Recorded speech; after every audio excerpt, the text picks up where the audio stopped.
Alright, welcome back to the channel, guys. Today we are tackling the installation of the fridge slider. I've had to do some modifications to the slider, but I'm going to show you the slider that I got and how I got it mounted in here.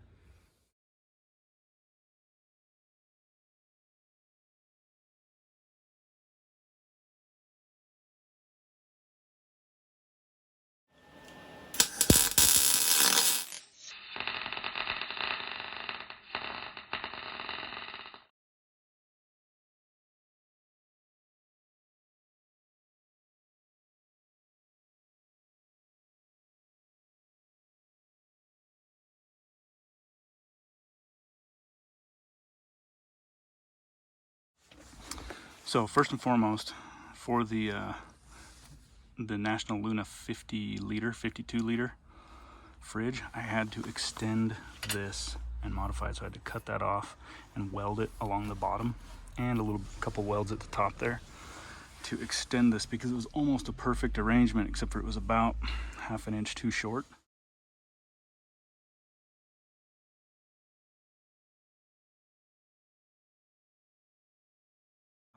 This is the ARB, I think it's up to a 47 liter slide, and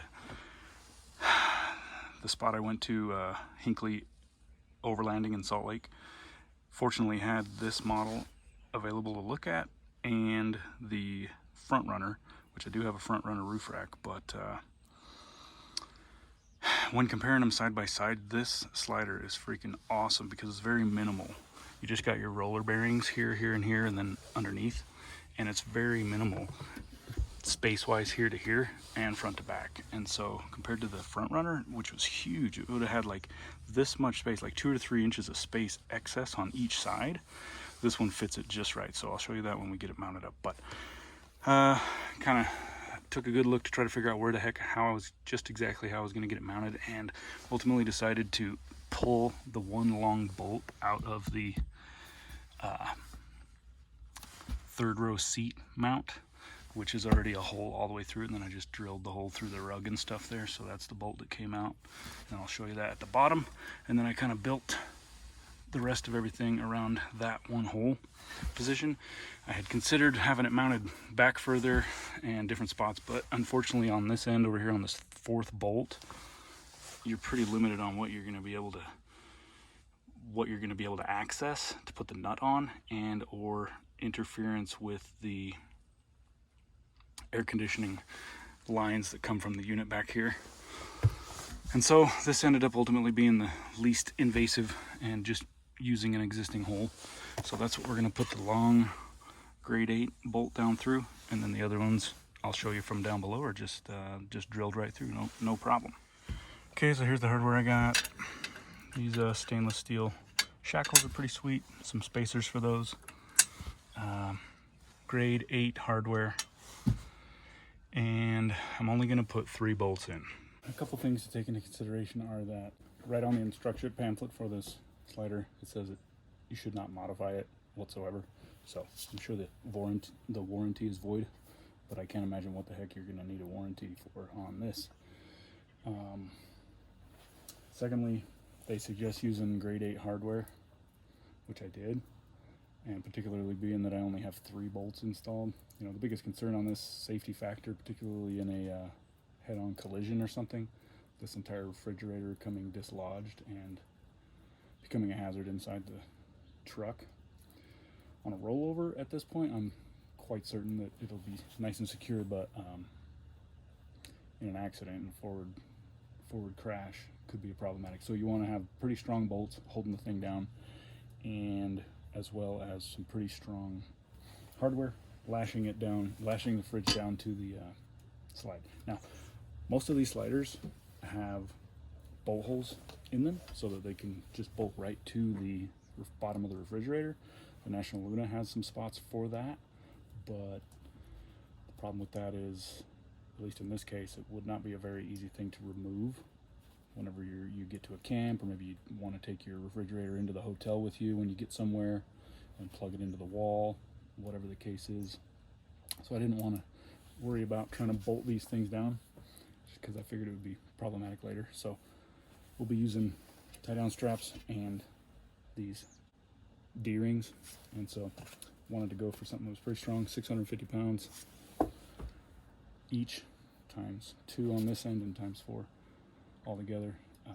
Hopefully we'll be strong enough to keep this thing secure. So with running the 2 bolts in the rear of the truck, I figured in any type of crash incident, you know, at least the 2 stronger bolts in the back will hold that back end from coming forward. So that's why I felt like it was kind of okay running just the 3 bolts, but we shall see. So let's get this thing mounted up and see how it works.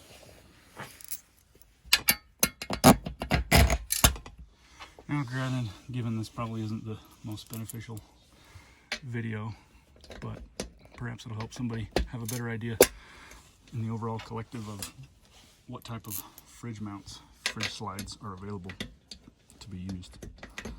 And this is going to work pretty good, I think. So those are 1.5 inch front bolts and 2.5 inch on the rear one there. And since I'm not going to be able to hold that bolt from below, vice grip on it. And then we are going to use some Loctite on the threads of the bolt down below. And hopefully these things don't work their way loose. And we'll shoot a little splash of spray paint on them, and hopefully they don't corrode too fast. Okay, now so fortunately you've got access to that bolt. There you go. So let's pop through pretty quick and easy. Okay, the third one comes down through the anchor bolt hole, and then you can see it would have to be over there above the coil spring and potentially interfering with the line for the air conditioning, coolant, whatever you want to call it. So that's how we're going to mount it up.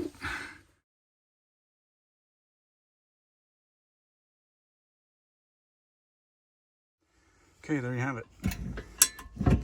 Quick release, or the lock that locks it in place right there.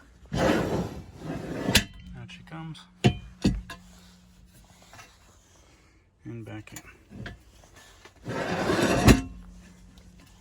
Now, a couple things for consideration are that I ran this bolt really tight, and I was like, holy crap. So you probably can stop before you sink it down in there too far. This side I didn't run nearly as far.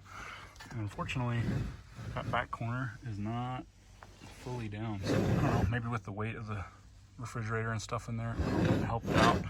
I might consider trying, if it becomes problematic, to try to figure out how to access that spot back there underneath, on the underneath of the body. But for now, we're gonna run it.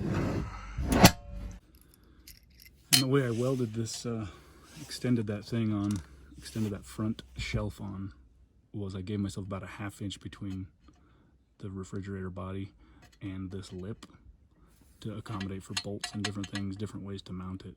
Ideally, it would have been nice to have been able to have it just snugly fit inside there, but I didn't want to run out of options.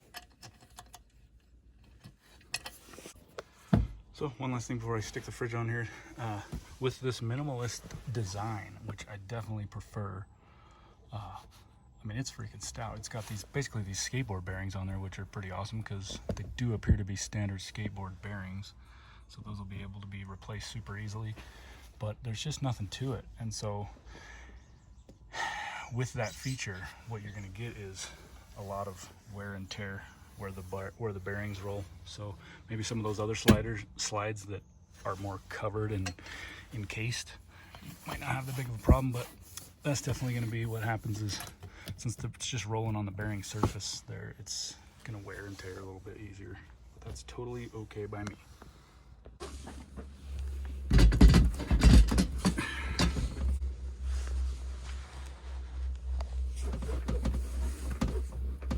All right, gang, here we are.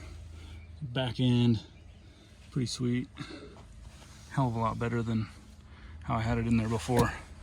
So those little things work pretty good. I'll probably put a little sort of rubberized spacer or a cushion or something down in between there, but see how I had to leave some space for fasteners.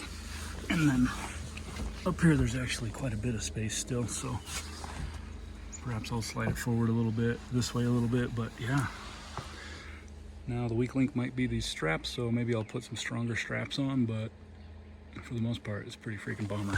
Whereas by running these bolts down so far, you kind of run out of space right here where it's going to slide on that, so maybe don't run it down so tight. But anyway, quick release. Out to a lock. Super solid. This lever is actually interchangeable for both sides. You can mount it on either side, but I figured right here in the middle of the truck is probably better than on the far side of the truck, so I quite like that.